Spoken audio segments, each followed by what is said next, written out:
Hello Balancers, and welcome back to another episode of Monday Muse. Now, I'm really excited for this week's drop for two reasons. The first, it's the first Monday Muse of the year, first one for 2021.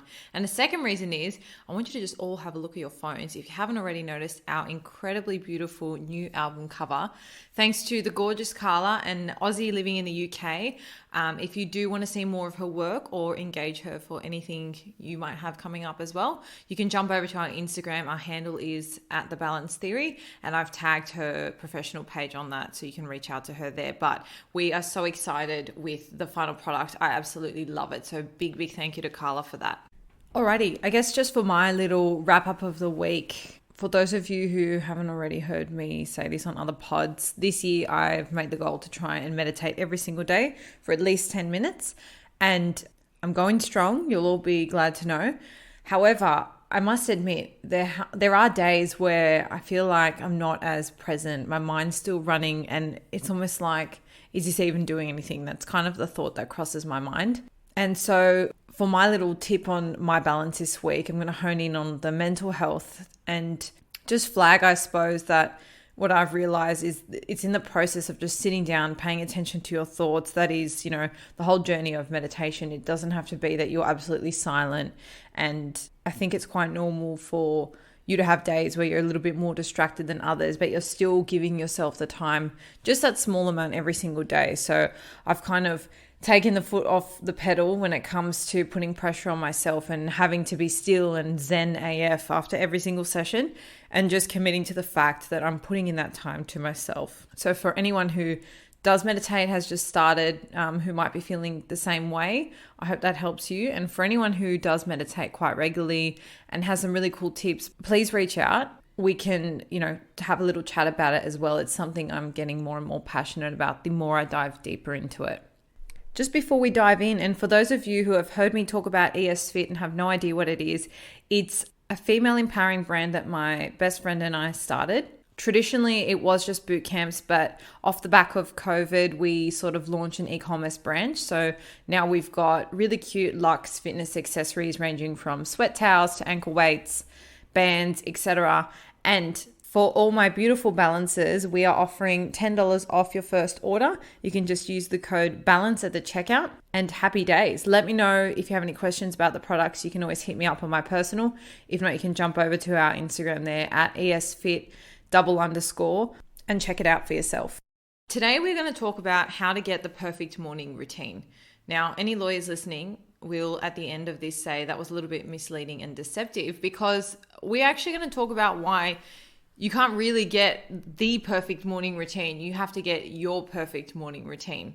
So a lot like balance, this isn't something that you can just, copy and paste or carbon copy from what someone else is doing. You really have to trial and error and see what works for you.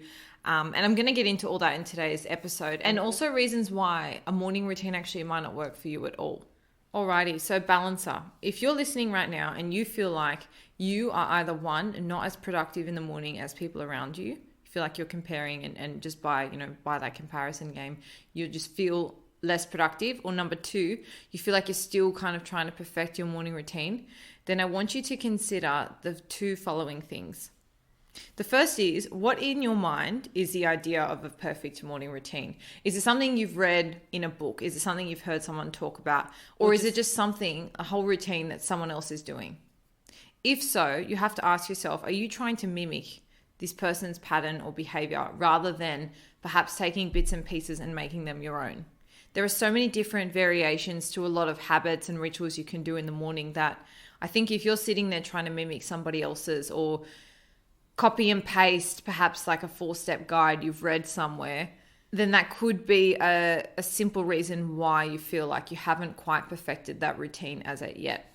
So for any of you who don't already know me that well, I am a big morning routine person, but I had to experiment quite a lot to get and find my own pattern. Mind you, what I'm doing in the morning now was definitely not what I was doing in the morning 1 year ago. There are definitely things that have carried through. So I still train and exercise first thing in the morning. I like starting my day with a good breakfast. But there are things that form part of my routine a year ago that are no longer with me today. So I used to jump on social media first thing in the morning, just get my update, get my news. Now I'll try and push that back as far into the morning as I can. Maybe this time next year, I will muster the will to do cold showers daily. Who knows? My point is, you have to trial and error different habits and routines, because I feel like at some points in your life, things will click with you, and at some point, things won't, and they just won't be practical. So it's not always practical for people to train first thing in the morning. I know people who own their own cafes, and that's a 5 a.m. start for them, and they work until 12 p.m. So really, unless you're getting up at 3, 4 in the morning, what are the chances of you having a quote perfect morning routine? So this is all tied really nicely to the whole concept of balance. And you really have to take a minute and think, what is my actual day-to-day rituals as is, without considering a morning routine? So what does your work look like? What does your commute look like? Do you have children? What are your other responsibilities? All those things factor into what your morning routine, or what your perfect morning routine, will actually look like. So the first thing to consider is, what is your idea of a perfect morning routine? And again, just mentally noting if you're basing that off what somebody else is already doing, or something you've read that you're trying to replicate. The second consideration is, are you actually a morning person? So this goes a little bit beyond my example of the cafe owner who has a 5 a.m. start, which obviously there's not that much room there unless you're getting up super early for a morning routine. But if anyone listened to episode 16 with Alessandra, there are different genome types, different types of people. And some people are actually wired to be more energetic and have more focus and think more clearly in the evening or later hours of the day, whereas others like to do that first thing in the morning. So picture this. What if you're actually a night bird, a night owl, and here you are hammering yourself for not having a perfect morning routine when you're just not a morning person? Newsflash, not everyone is like you. Not everyone is a morning person. And some people prefer to get up and have a coffee and go straight to work. And that is their, quote, morning routine. It may not be perfect in your eyes, but that is what they have time for. That's what they enjoy to do. And that's just what helps them kickstart their day. I feel like there is something truly sinister going on if you feel like you have to wake up 30 minutes earlier, 1 hour earlier than usual to make your well-being better. Our well-being, which we can also discuss as our balance, our state of calm, our state of peace. This is a state that we can maintain throughout the day. Now, whilst I'm personally of the belief that this is set up best for me first thing in the morning, I don't think that this is a carbon copy and it's not applicable to every single person on this earth. Again, I'm going to go back to the example of the cafe owner, or let's even talk about perhaps a parent who first thing in the morning, the last thing they can do is go to the gym, have a cold shower, meditate, journal, all these things, breathing, having a really long, healthy breakfast, eating slowly, being mindful. These things are all fantastic and they're very, very beneficial. But to pigeonhole yourself and to say, like, I've got to do that first thing in the morning, often we forget and make ourselves feel bad because it doesn't actually work with our routine, and that is okay. In fact, on this topic of night owls, one thing I want to ask you all now, speaking of morning routines, is, have you actually considered your night routine? I'm sure you've all heard the key to a productive day starts the night before. And even though I'm a morning person, this is something I truly, truly believe in. So how are you going to bed? Are you falling asleep with so many thoughts going through your mind? Are you not relaxed? Are you thinking ahead for tomorrow and just sort of tossing and turning in bed? Are you not really getting a proper night's sleep? All these things will actually impact how you wake up the next day. And often we think, well, I've had a perfect start to my day, and you sort of leave it there. But our well-being or our perfect routine doesn't stop after 8 a.m. in the morning once you hit the desk or once you start the job. And I actually think focusing on a night routine as much as your morning routine is a bit of a productivity hack that no one really speaks about enough. So before I dive into just some examples for night routines, because I do feel like it's not something we've spoken about a lot on the show, I just want to go back to what we've just sort of been speaking about, being how to get a perfect morning routine. I think you need to look at this really holistically. So you need to firstly ask yourself, what would make my morning routine perfect? And try and do this from a point of view that really just considers you as a human, you as what you need. So how do you like going to work? Do you love visiting your favorite coffee shop? Do you love sweating it out and having a cold shower? Do you love just getting out of bed, doing some calm, easy stretches, maybe listening to some music? Like, what is it for you that makes you excited to get out of bed most of the time? Because to be honest, I don't always roll out of bed and jump for joy that I'm going to do a heavy leg day. Absolutely not. But I know how good it's going to make me feel. And that's sort of the key driver there.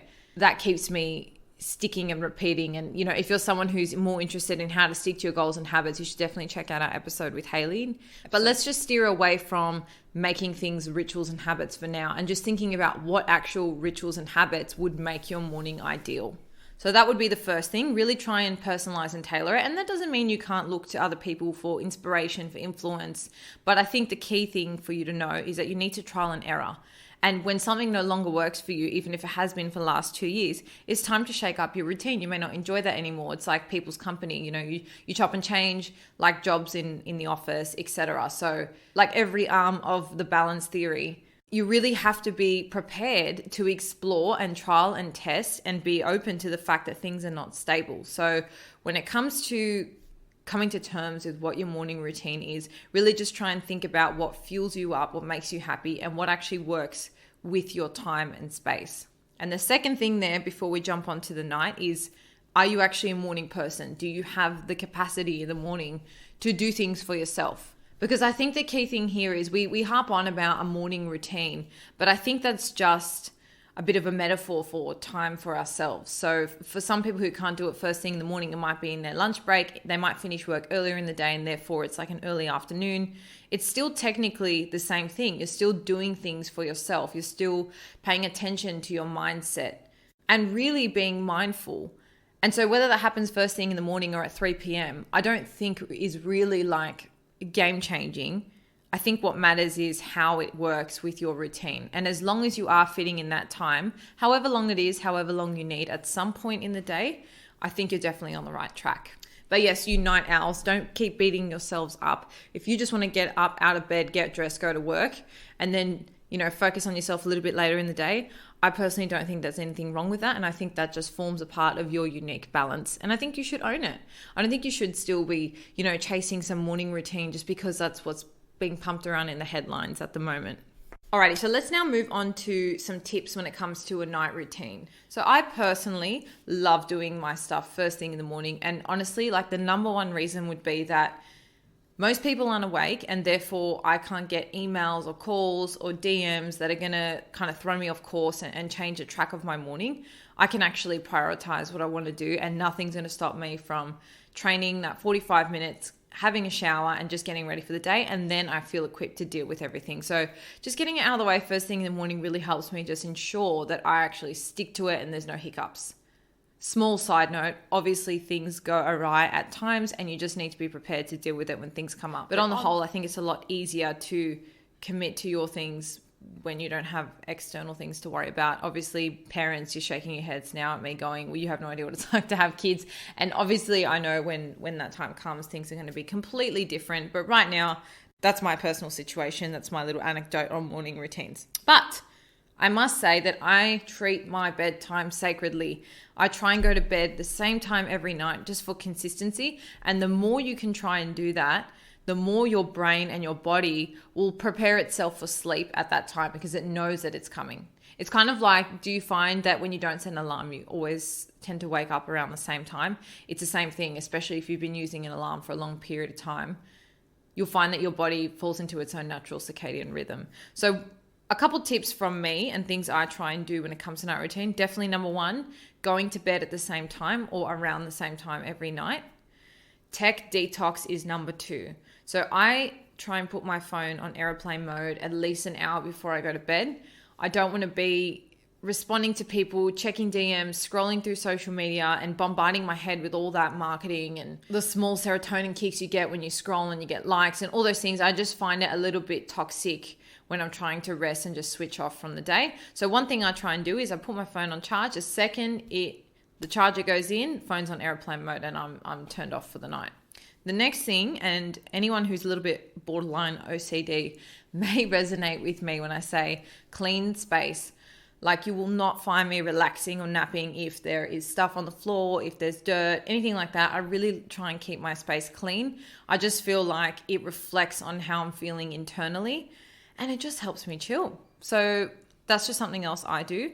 Another thing, I've actually had a sleep expert on, Olivia Arizzolo. That was episode 11. And she gave a really good tip, and that was have a warm shower before you go to bed. And I'm not going to do the tip a disservice by explaining the science behind it, but essentially like the warm steam helps your body relax and get ready to sleep. And it's actually quite nice just emerging from the steam. You're kind of nice and warm, and then you just roll into bed. It's actually quite a nice thing to do. So if I'm like not feeling that tired or just really want to ease into the night, that's definitely something I tend to do as well. And the last suggestion I have, and this is a big one, is for anyone who goes to bed and they feel like their mind is just racing.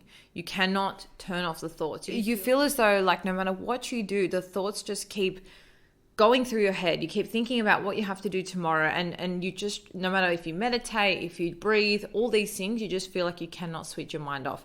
I've been there several times, and it's very, very frustrating. You actually just have to wait until you sort of forget and fall into a bit of a sleep, but otherwise you feel as though you really can't switch your mind off. So one thing that's helped me is using the age-old art of writing. Now, you can do this on your phone if you like, on notes. I'll accept it because your phone will already be on airplane mode. But what you want to do is write down those thoughts, especially if it's like lingering things in your mind that you need to do. That is the worst, because you'll literally go to bed and you'll start stressing. You might have a dream, a nightmare about things you need to do. Are you going to wake up in time? All these different things. So if you have a list of things that you need to do or thoughts that you've got that are a bit negative, just write them down. And that literally acts like a physical discharge out of your head onto the paper. You know you're not going to forget it. It's there. It's written down. You can refer back to it in the morning. But you don't need to stress yourself out and try and remember everything and the thoughts just keep circulating in your head, because it's on the paper and you can turn to it in the morning. You might find this a little bit difficult and maybe even ineffective at the start, but I would challenge you to persist and see if it helps you, if you be quite consistent with it over like a 2 to 4 week period, and just see how you go, kind of mentally discharging those thoughts and allowing yourself to detach from them. Because really at that point, you're not going to forget, and there's nothing you're going to do about it in bed once you're already tucked in and ready to sleep. So there's absolutely no reason for you to mull over them. If you write them down, you can just readdress it in the morning and really try and just focus on your sleep. So those would probably be my top 5 things that I personally also try and do. I'm sure there's so many others, and like the morning routine, you really have to trial and error and see what works for you. I know not everyone's really into journaling and handwriting stuff. I know some people can't physically do a tech detox because of their responsibilities or job roles, etc. So again, this is just ideas and tips, and you need to trial and error and pull apart things that you think might work for you. But essentially, ¿por qué no los dos? Why don't we have both? Why don't we talk about having a morning and a night routine? Even if you are a night owl, I still think you can have a morning routine. Even if you're a morning person, you can still definitely have a night routine, because everybody gets up and everyone goes to sleep. And I think it's the quality of how you wake up and really start your day, and that is your mindset. So whether you are going to the gym or whether you are just getting up, getting dressed calmly and going to work, either way, it's still a routine. It doesn't have to be 2 hours long to be considered a routine. It's the things you consistently do every day, the same in the morning or at night. And I think actually when we pay attention to both, how we're going to sleep and waking up, I think that's so powerful and the ultimate key to productivity. It's something I'm constantly chipping away at, trying to improve, and very open to trialing and erroring new different, ideas or habits when I chat to people and they kind of share what they're doing. So it's all about really just making your own routines out of all the information that's out there. So in a nutshell, and back to the title of this podcast, there is a perfect morning routine that will make you happy and productive. You just have to find yours. And I think you should also be considering your night routine as well. And don't beat yourself up if you're not meditating, swimming 4 kilometers and reading 500 pages all before the sun comes up and the coffee's ready to brew. If you roll out of bed and head straight to work, that is a-okay.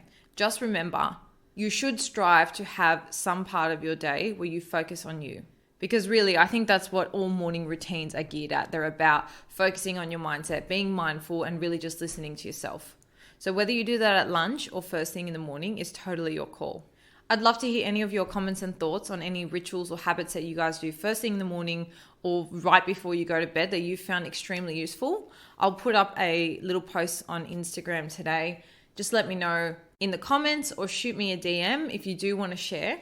And I hope this episode has been useful in shifting or determining your idea of your routine and in turn your balance. Thank you as always for tuning in to another episode of The Balance Theory, and I'll see you all next week for a whole new month of guests. Take care. And that's a wrap for this week, Balancers. Thank you so much for tuning in.